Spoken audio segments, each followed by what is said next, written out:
निमगाव कोराळ येथील ग्रामसभेत खंडोबा देवस्थानच्या 2 एकर जागेत गावच्या पाण्यासाठी पाझर तलावास मंजुरी मिळाल्यानंतर तलावाचे जलपूजन शिर्डी लोकसभा मतदारसंघाचे खासदार सदाशिव लोखंडे यांच्या हस्ते करण्यात आले। या तलावामुळे गावच्या पिण्याच्या पाण्याचा प्रश्न सुटणार असून शिवसेनेच्या वतीने ग्रामपंचायतीच्या ठरावात मंजुरी देण्यात आली होती। शिर्डी नजीकच्या निमगाव कोराळ येथील ग्रामसभेत खंडोबा देवस्थानच्या 2 एकर जागेत पाझर तलावास सर्वानुमते मंजुरी देण्यात आली होती। त्यानुसार या तलावाचं खासदार सदाशिव लोखंडे यांच्या उपस्थितीत जलपूजन करण्यात आलं।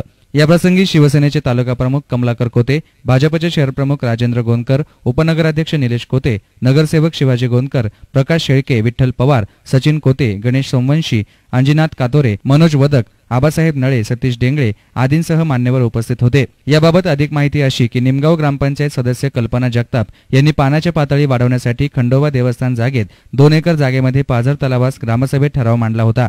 त्या सर्व ग्रामस्थांनी मंजुरी देण्याची विनंती केली।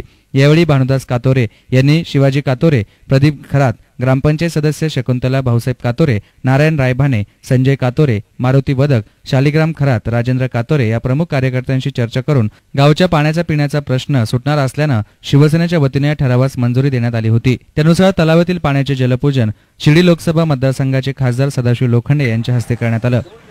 कॅमेरा पर्सन अजिंक्य गोरे, S9 मीडिया, शिर्डी।